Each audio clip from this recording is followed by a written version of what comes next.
You know, when I first saw the poster for Gatchaman Crowds Insights, having never seen anything Gatchaman related before, I thought the anime would be a comedy. I mean, the poster looks colourful and lively and oddball, and although those elements were carried onto the anime, to my surprise, there is not a single funny moment in the entire anime. At all. I can't remember laughing once. There is not a single shred of comedy in what looks like a comedy. However, is that a bad thing? Insight is about a group of young people called Gatchaman who can turn into what looks like robots to defeat whatever bad guys, and the two newbies, an alien called Jelsadra and a country girl called Tsubasa, end up attempting to change Japan politically through supernatural means. There's also a subplot involving two people arguing about people being apes. The first act revolves around Rui, the brains of the Gatchaman, dealing with a medical student, a sort of underused villain who thinks cynically about mass society, and is using rogue crowds, these digital monsters, to cause chaos, resulting in the crowds being banned from Japan. The second act revolves around Jelsadra becoming a politician and Tsubasa becoming his secretary, I'm guessing, and those two attempt to make everyone in Japan happy after the devastation caused by the medical students and his rogue crowds. Then there's the final act revolving around Jelsadra inevitably losing his political power. All of this takes place within a society where technology and the media are essential things to everybody's lives. Are you starting to see what the problem of this anime is? Whilst the ideas of it sound complex and maybe meaningful, the end product is surprisingly shallow. There is definitely a deeper meaning within all that happens, but it's all very well hidden, mostly because the style of the anime constantly contradicted its themes. Remember when I said this anime looks like a comedy? How am I supposed to take the political and dramatic themes of the anime seriously when the anime stars people who can turn into robots, everything is super colourful, and there's even a small talking panda?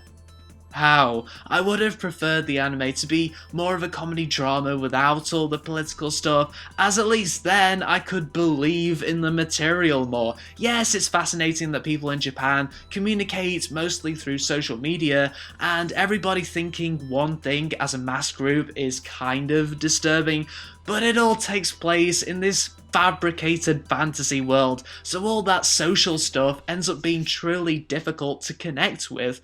This world so obviously does not exist, so to focus its contents on realistic ideas just negates the substance of the anime in the end. But believe it or not, I am actually okay with Gatchaman Crowds Insights, and I do kind of recommend it for numerous reasons. First of all, the opening credit sequence is glorious. So glorious! It combined anime with live action with a cool epic rock song to create a very fascinating sequence, which made me wish the whole anime was a blend of live action and anime. Yes, that would be hella expensive, but at least with that style I could connect with the anime's world more. Secondly, Rui is one amazing character. In fact, I might just watch the prequel, Gatchaman Crowds, as apparently Rui is the lead character in that. Rui is rich, intelligent, looks good in girls' clothes, looks good in boys' clothes, and is just a fascinating and really cool character to watch. Oh, how I wish Rui was the main character of Insight. Instead, we get Tsubasa, who is essentially a generic young leading girl when you really think about her. Finally, and this is probably the biggest draw of this anime, is the glamorous side of it. When Tsubasa becomes a Gatchaman and Jelsadra tags along with her, those two become fucking celebrities. Everybody loves them and they become regulars. regulars on a popular daytime TV show, which I also liked because of the eccentric host, Milione. Heck, I wanted to become a Gatchaman if it meant that I got to have that kind of attention every single day. The glamorous side was exciting, and it was used appropriately without it becoming tedious. I should also point out that I really liked the character designs, especially for Josadra and Tsubasa. Yes, those two are boring characters, but at least they were interesting to look at, and I guess those two did make a good leading pair.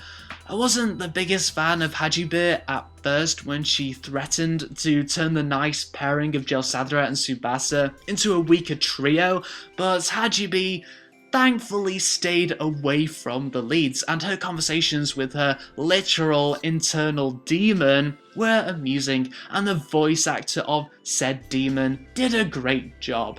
All in all, this is a very watchable and stylish anime made up of very two-dimensional, average-looking animation like, you guessed it, a comedy with some very, very good looking three-dimensional anime. I just wish it didn't contradict itself, and I wish Rui was the main character, and I wish the glamorous side took a more prominent role. Instead, we get a political drama within a wacky fantasy comedy world, which doesn't quite work as there's no humour. But if you're into cool-looking action drama, this anime may be for you, but personally, it just missed the mark due to its very fabricated nature. 3 stars out of 5.